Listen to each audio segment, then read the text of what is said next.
Hello everyone, आपका स्वागत है विजन एजुकेशन में। आज की क्लासेज में हम लोग डिस्कस करने वाले हैं एक्सेल में बहुत सारे फॉर्मूलाज हैं जो कि आप अलग अलग कंपनियों में यूज करते हो, जो कि इम्पोर्टेंट होता है। हमारा एक्सेल जो होता है ना, उसमें हम डेटाबेस क्रिएट करते हैं। तो आज हमने एक डेटाबेस क्रिएट कर रखा है और उसमें हम फॉर्मूला का यूज करेंगे। ठीक, तो आपके सामने तीन तरह के फॉर्मूलाज देखने को मिल रहे हैं। एक आपका हो गया अपर केस, दूसरा क्या हो गया लोअर केस, और तीसरा हम ट्रिम फॉर्मूला का यूज करेंगे। ठीक है, चलिए सबसे पहले हम देखें कि डेटाबेस हमारा क्या है। आप देख पाएंगे 10 लोग का नाम हमने लिखा है। नेम कितने लोग का लिखा है? 10 लोग का लिखा हुआ है। ठीक, अलग अलग नाम है, राहुल है, विकास है, अखिल है, नेहा है, नीतू है, अमित है, अमन है, राकेश है और अभी है। ठीक है, अब इनको क्या करना है, इनके फॉर्मेट्स को हमको चेंज करना है। मतलब जो राहुल लिखा है ना, इसे हमें अपर केस में लिखना है। अपर केस का मतलब क्या होता है? कैपिटल लेटर में लिखना है। तो हम ऐसा कोई फॉर्मूला यूज करें कि जो हमारा नाम है, ऐसा फॉर्मूला हम यूज करें कि जो हमारा नाम है वो कैपिटल लेटर में दिखे। ओके, और किसी नेम को अगर हम चाहें तो लोअर केस में भी लिख सकते हैं, मतलब कि स्मॉल लेटर में, कैपिटल लेटर में, स्मॉल लेटर में। फॉर्मूला क्या यूज करेंगे? अपर केस और लोअर केस। ठीक है, तो चलिए शुरुआत करते हैं फॉर्मूला का। सेल के पास सबसे पहले हम कहा जाएंगे? उस सेल को सेलेक्ट करेंगे जहां हमें फॉर्मूला लगाना है। ठीक, और कोई भी फॉर्मूला राइट करने से पहले आपका इक्वल लगाना कंपलसरी है। चलिए हमने लगा दिया इक्वल। उसके बाद हम लिखेंगे अपर। अपर लिखने के बाद ब्रैकेट को ओपन कर लेना है। ओपन करने के बाद जो नाम है, जो नेम है, उसको सेलेक्ट कर लीजिए और ब्रैकेट को क्या करेंगे? क्लोज कर लेंगे। ओके, और इंटर कर देंगे।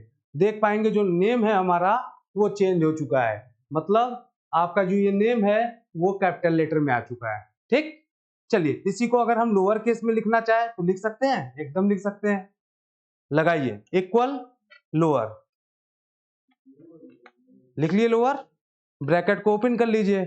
ओपन करने के बाद हम सेलेक्ट करेंगे राहुल को, मतलब उस डेटाबेस को, उस सेल को सेलेक्ट करेंगे जिसे हमें लोअर केस में कन्वर्ट करना है।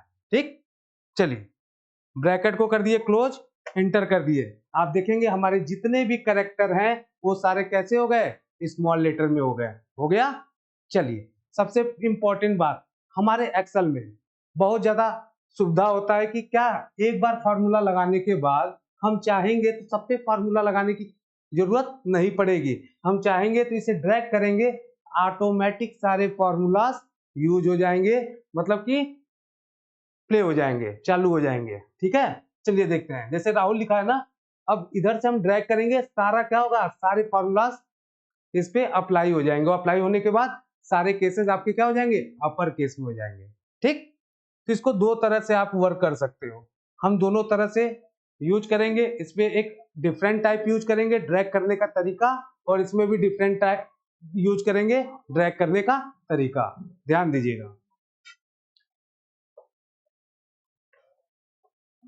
चलिए राहुल को हम सेलेक्ट कर लिए। सेलेक्ट करने के बाद आप देखोगे एक पॉइंट बना हुआ है, यहाँ पे एक पॉइंट बना है।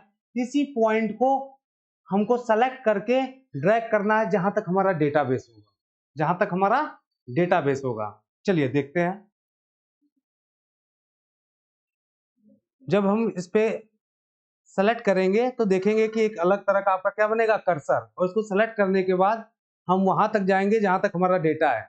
ऑटोमेटिकली आप देखेंगे कि सारे नेम आपके कैपिटल लेटर में लिख चुके हैं, और सिर्फ लिखे नहीं है, हर लेटर के पीछे आपका क्या है?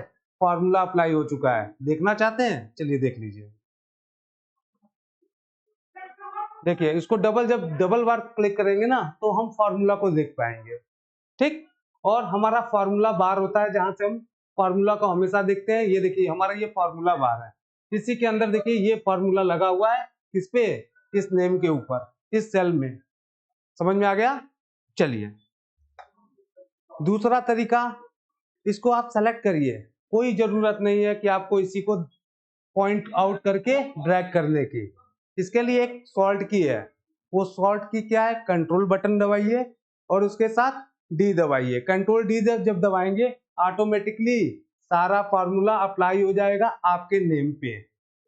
ठीक, चलिए देख लेते हैं। इसको आपने सेलेक्ट किया, ओके, सेलेक्ट करने के बाद कंट्रोल बटन CTRL बटन दबाएंगे और उसके बाद डी दबा देंगे। ऑटोमेटिक आप देखेंगे अप्लाई हो गया, मतलब जितने भी नेम है सारे नेम आपके क्या हो गए, स्मॉल लेटर में। तो दो तरह का फॉर्मूला हम लोग अप्लाई कर चुके और इसका रिजल्ट भी आ चुका, इसका आउटपुट भी आ चुका। आप लोग भी ट्राई करिएगा, ठीक है। चलिए अब नेक्स्ट फार्मूला हम लोग देखेंगे ट्रिम। ट्रिम फार्मूला का यूज क्या होता है।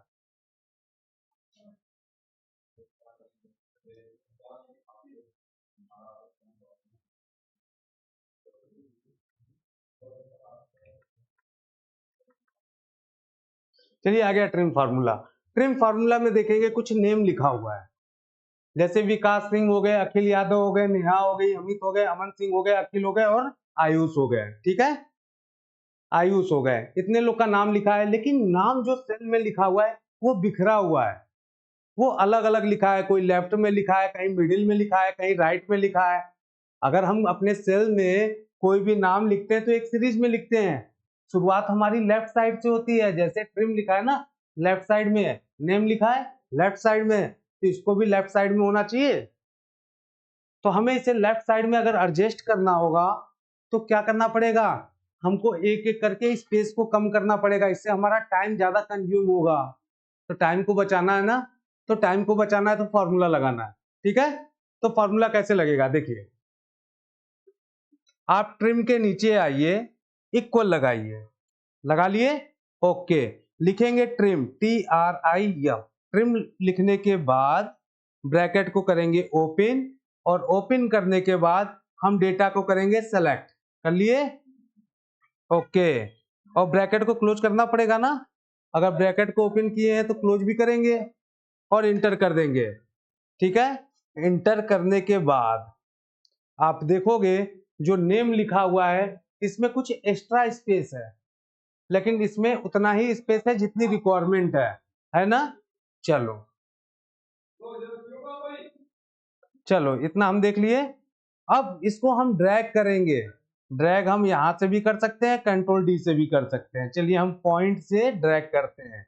हमने ड्रैग किया, सारे नाम एक लाइन से एक सीरीज में आ चुके हैं। देखिए अखिल सिंह, सॉरी विकास सिंह, अखिल सिंह, नेहा, इनके नाम बिखरे हुए थे। ट्रिम फार्मूला लगाते के बाद क्या हुआ, सब एक सीरीज में आ गया, ठीक है।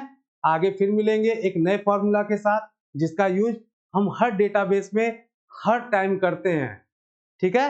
चलिए अगले क्लास में मिलते हैं, धन्यवाद।